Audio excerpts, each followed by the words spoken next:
రాగా తప్పు చేయటం ఆయన హక్కు అయి ఉంటుంది. ఏదో ఒకటి చేసి రోజు న్యూస్ లో ఉంటాడు. ఎవరు చేయింది చేసినట్లు గొప్పగా ఫీల్ అవుతూ ఉంటాడు. కానీ 24 hours లోనే మళ్ళీ పప్పు అని ప్రూవ్ అయిపోతాడు. అలానే ఎన్నికల కమిషన్స్ పై చేసినటువంటి అలిగేషన్స్ ఒక్కరోజు కంప్లీట్ కాకముందే తప్పని ప్రూవ్ అయ్యాయి. ఖతం, బై బై, టాటా, గయా. మన రాహుల్ బాబా ఆ ప్రెస్ మీట్ లో మీడియాతో పాటు దేశ ప్రజల్ని మిస్లీడ్ అయితే చేసేసాడు.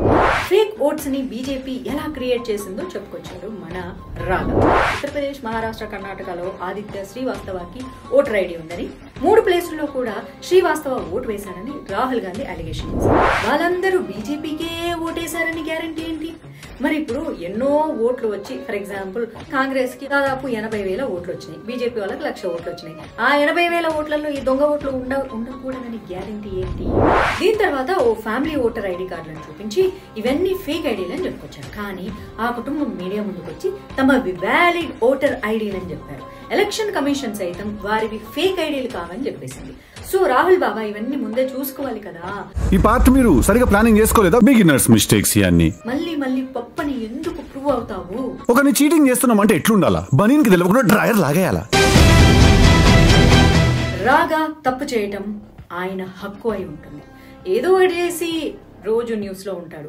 ఎవరు చేయింది చేసినట్లు గొప్పగా ఫీల్ అవుతూ ఉంటాడు. కానీ 24 hours లోనే మళ్ళీ పప్పు అని ప్రూవ్ అయిపోతాడు. అలానే ఎన్నికల కమిషన్స్ పై చేసినటువంటి అలిగేషన్స్ ఒక్కరోజు కంప్లీట్ కాకముందే తప్పని ప్రూవ్ అయ్యాయి.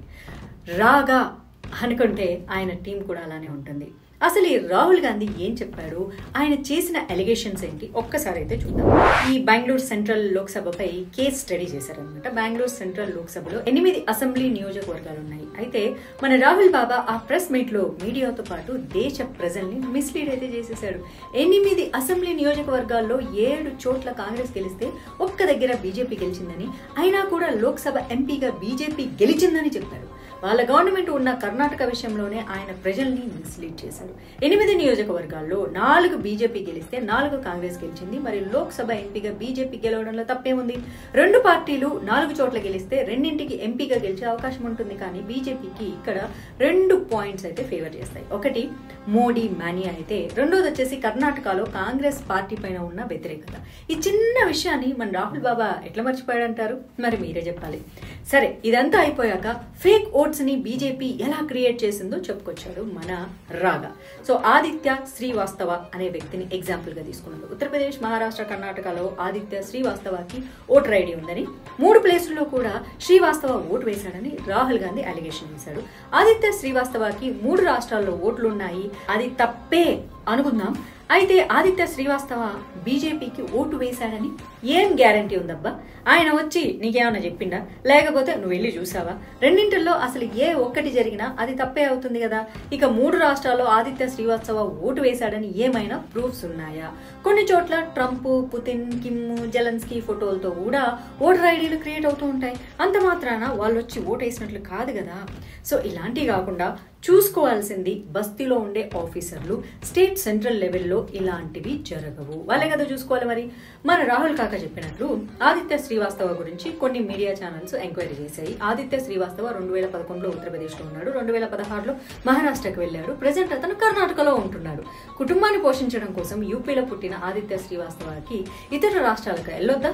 మరి నేను ఇంతకుముందు తెలంగాణలో ఉన్నాను, దానికి ఆంధ్రలో కంటెస్ట్ చేశాను, ఇప్పుడు నేను కర్ణాటకలో ఉంటున్నాను. సో అలాంటప్పుడు మనకు మామూలుగా ఒక ఓటు కార్డు కానీ ఓటర్ కార్డు కానీ 6 నెలల తర్వాత మనం మార్చుకునే మనకు హక్కులు ఉన్నాయి. ఎందుకంటే మనం ఏ ప్రాంతంలో నివసించి ఆ ప్రాంతానికి మనం ట్యాక్సులు కట్టినప్పుడు అక్కడ మనకు ఓటు వేసే హక్కు ఉంటుంది.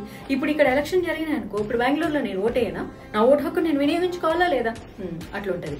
ఇంకోటి కూడా చెప్తాను ఫ్రెండ్స్, ఈ దొంగ ఓట్ల గురించి ఆయన ప్రశ్నించడం నేరమేం కాదు. ఖచ్చితంగా మంచి వ్యాలిడ్ ప్రశ్నని లేవనెత్తాడు. కాకపోతే వాళ్ళందరూ బీజేపీకే ఓటేశారని గ్యారంటీ ఏంటి? మరి ఇప్పుడు ఎన్నో ఓట్లు వచ్చి, ఫర్ ఎగ్జాంపుల్ కాంగ్రెస్ కి దాదాపు 80,000 ఓట్లు వచ్చినాయి, బీజేపీ వాళ్ళకి 1,00,000 ఓట్లు వచ్చినాయి. ఆ 80,000 ఓట్లలో ఈ దొంగ ఓట్లు ఉండకూడదని గ్యారంటీ ఏంటి చెప్పండి?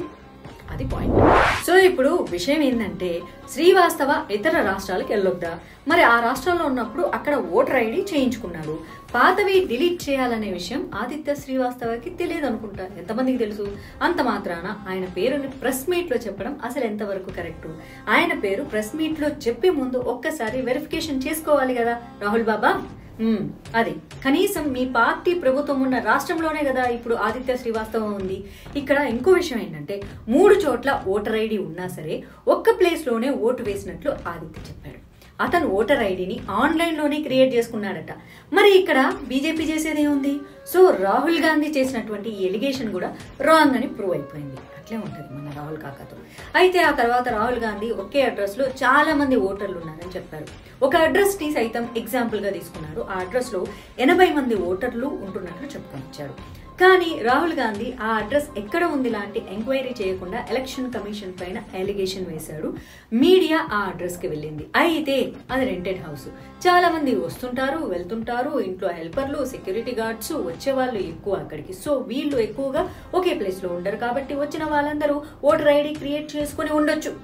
అది ఏమీ తెలుసుకోకుండానే వాళ్ళ ఫోటోలు, ఐడెంటిటీ స్క్రీన్ పైన చూపించేశారు. తప్పు చేయని దానికి వాళ్ళను బ్లేమ్ చేశావు, సో వాళ్ళకి సారీ చెప్పాల్సిందే. సరే, ఇలా వచ్చిన వాళ్ళు అందరూ బీజేపీకి ఓటేశారని చెప్పడానికి ఏదన్నా గ్యారంటీ గాని ప్రూఫ్ గాని ఉందా? రాహుల్ దీనికి సమాధానం చెప్పాలి కదా. దీని తర్వాత ఓ ఫ్యామిలీ ఓటర్ ఐడి కార్డులను చూపించి ఇవన్నీ ఫేక్ ఐడీలు అని చెప్పుకొచ్చారు. కానీ ఆ కుటుంబం మీడియా ముందుకొచ్చి తమవి వ్యాలిడ్ ఓటర్ ఐడీలు అని చెప్పారు. ఎలక్షన్ కమిషన్ సైతం వారివి ఫేక్ ఐడీలు కావని చెప్పేసింది. బీజేపీ మీద రాహుల్ గాంధీ ఎన్ని అలిగేషన్స్ చేసినా ఎక్కడ కూడా వాళ్ళందరూ బీజేపీకి ఓట్లు వేసినట్లు చెప్పలేదు. సో రాహుల్ బాబా ఇవన్నీ ముందే చూసుకోవాలి కదా. ఈ పార్ట్ మీరు సరిగా ప్లానింగ్ చేసుకోలేదా? బిగినర్స్ మిస్టేక్స్ ఇవన్నీ మళ్ళీ పప్పని ఎందుకు ప్రూవ్ అవుతావు? ఒకరిని చీటింగ్ చేస్తున్నాం అంటే ఎట్లుండాలా? బనీన్ కి తెలియకుండా డ్రైయర్ లాగేయాలా? మన దేశంలో ఫేక్ ఓటర్ ఐడీలు కొత్తేం కాదు. ఒక్కొక్కరికి 2-3 ఉన్నవి కూడా ఉన్నారు. సొంత ఊర్లో ఒకటి, జాబ్ కోసం వెళ్తే ఆ ఊర్లో ఇంకోటి, ఇలా చాలానే ఉంటాయి. మోడీ గవర్నమెంట్ వచ్చాక వాటిని యాక్చువల్లీ చెప్పాలంటే చాలా వరకు తీసేయించింది. నేనే చెప్తాను, ఈ మన తెలంగాణ ఎలక్షన్స్ రీసెంట్ గా జరిగినప్పుడైతే ఎన్ని ఫేక్ ఐడీలు రిమూవ్ చేయించారో తెలుసా బీజేపీ వాళ్ళే. అవన్నీ కాంగ్రెస్ కు వేసేవాళ్ళు. ఇంకోటి తెలుసా, ఆ పక్కన బీదర్ నుంచి వచ్చి కాంగ్రెస్ కు ఓటేస్తున్నారు. అటు కర్ణాటకలో ఓటేస్తున్నారు, ఇటు ఇక్కడ వేస్తున్నారు. వాళ్ళు ఎవరికి ఓటేస్తున్నారో మీకు తెలుసు.